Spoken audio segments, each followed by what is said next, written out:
5 years to the day from the signing of the Indus Water Treaty, the course of the Jhelum River was turned through the tunnels and the riverbed ran dry.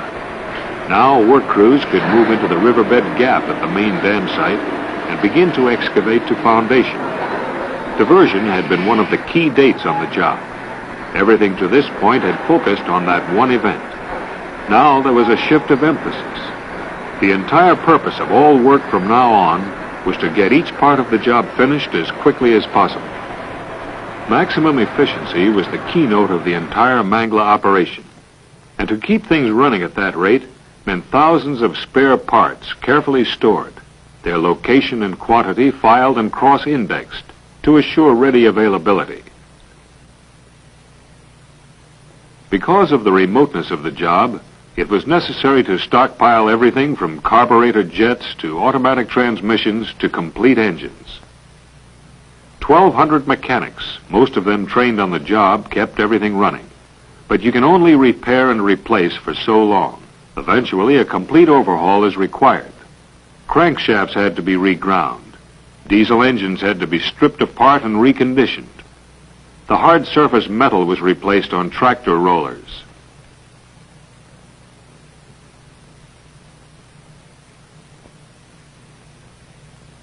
When you're 3 months away from your nearest source of supply, the simpler you can make life, the better. For all of this, the equipment and the people who could do the job were at Mangla.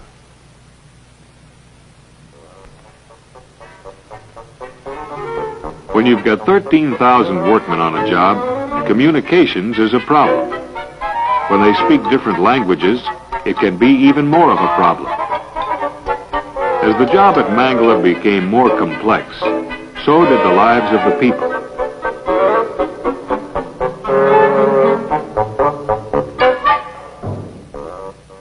Basic safety practices had been emphasized from the beginning. A fully equipped fire department was on duty continuously. It served both the job site and the community.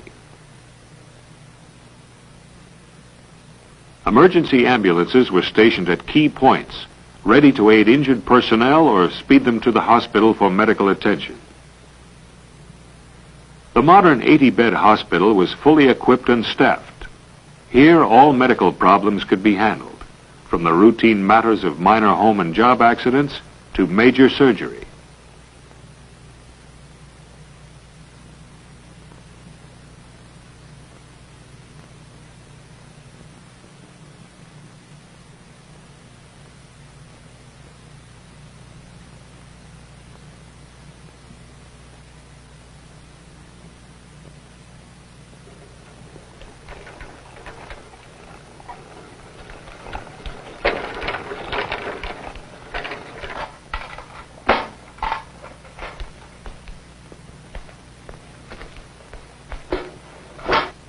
A hospital isn't the only place where proper diet is essential. Realizing this, the contractor established a 25-acre food farm. Poultry, eggs, fresh produce, from bananas to corn, to okra, to lettuce and melons.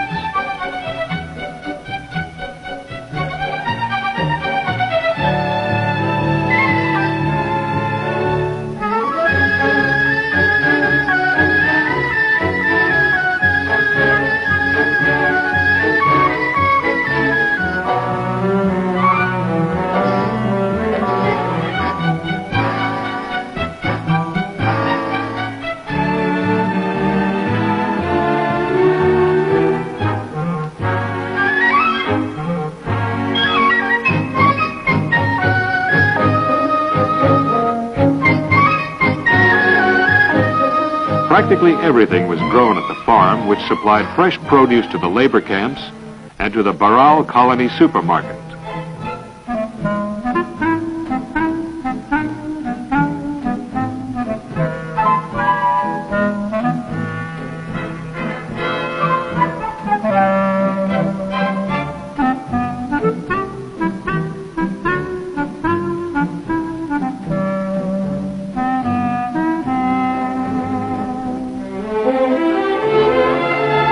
Sometimes you want more than groceries, and the supermarket was just part of the complete shopping facility at Mangla.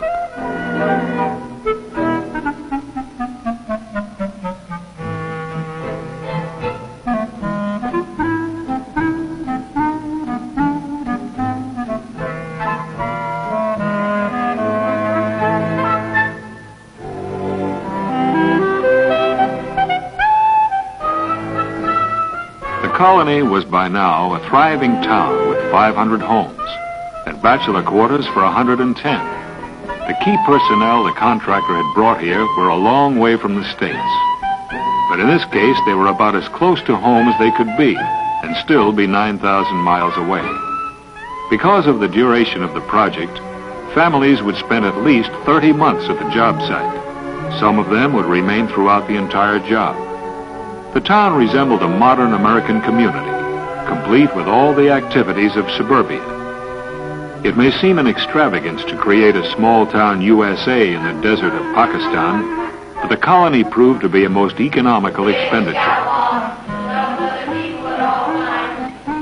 The International Elementary School was complete from playground to PTA.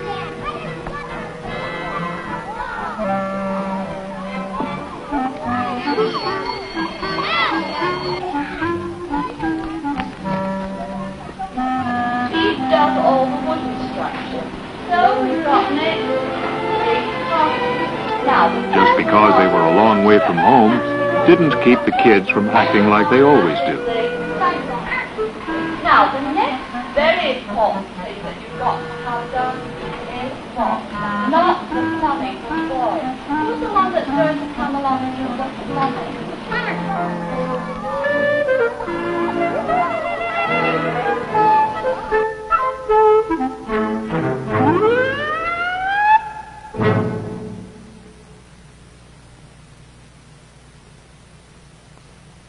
Students in the high school had a full and complete curriculum. With a diploma from the high school, a graduating senior was prepared to qualify for admission to any American university or college.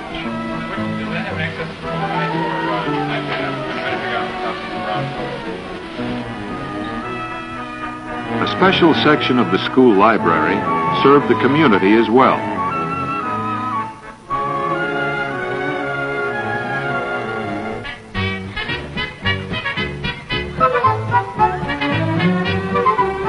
But it wasn't all work.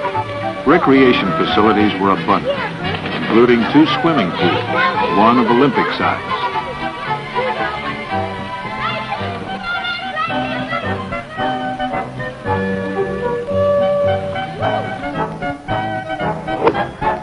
And there was recreation for the adults, too. Golf on the 9-hole course at the country club, complete with Club Pro and a rope tow for that long climb back to the clubhouse from the last green. In the evenings and on weekends, there was bowling on the 10 lanes at the Mangla alleys. There were some pretty fair averages, and a few who would just as soon forget about the whole thing. A fine restaurant with a menu of gourmet delights was a popular place to get together. About all Mangla lacked was a freeway traffic jam.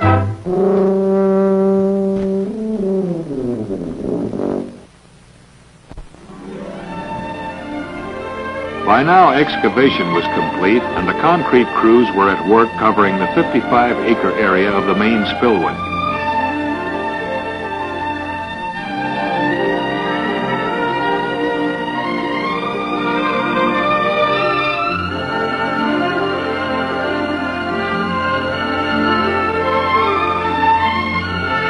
Supports for the pre-stressed concrete spillway gate anchorages were being placed.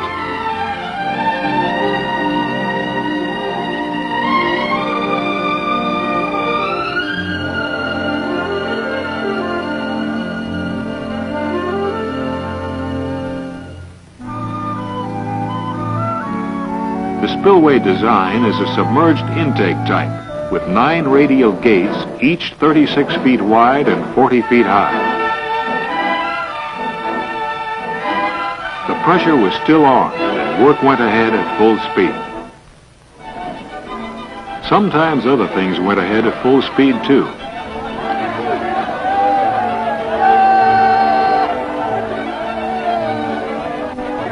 With a 2-day holiday coming, payday is important.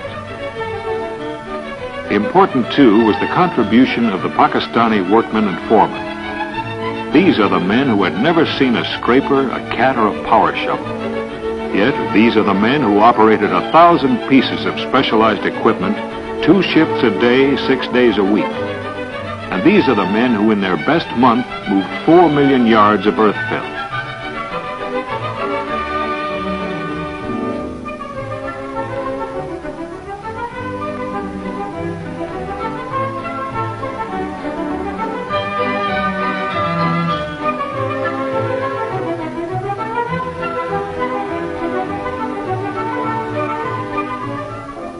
To meet the next important deadline, impounding of the river's waters behind the dam, work was going ahead at an equally rapid pace on both Jari Dam and the Sukian Dike.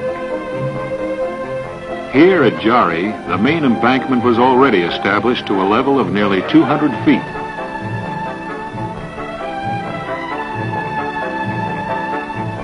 The irrigation intake tunnel was nearly completed.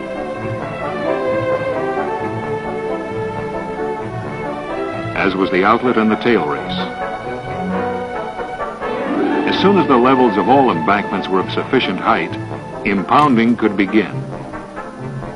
The gates at the upstream end of the diversion tunnels were closed on February 21st, 1967, and the lake began to rise behind the dam. It took just 1 month for the lake level to reach the spillway elevation, and on March 21st, the first water passed over the giant structure.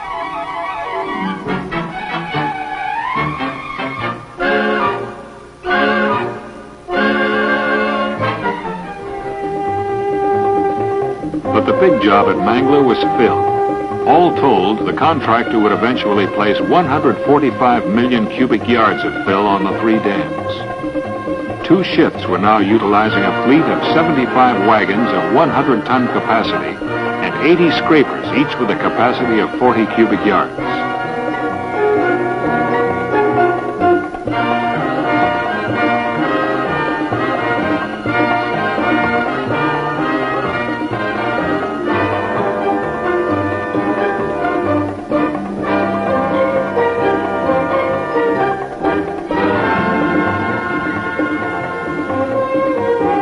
Ahead of the rising lake, riprap was placed on the upstream banks.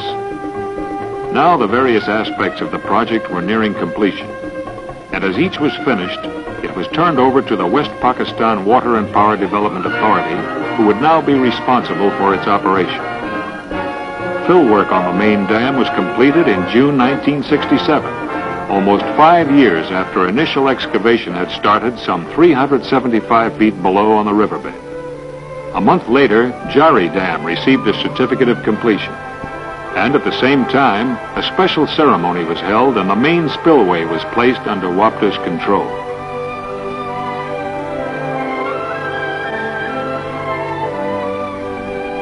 Now, work at the powerhouse became critical. Pakistan wanted electricity. The sooner the better. Engineering crews rushed to finish final tests on the generator.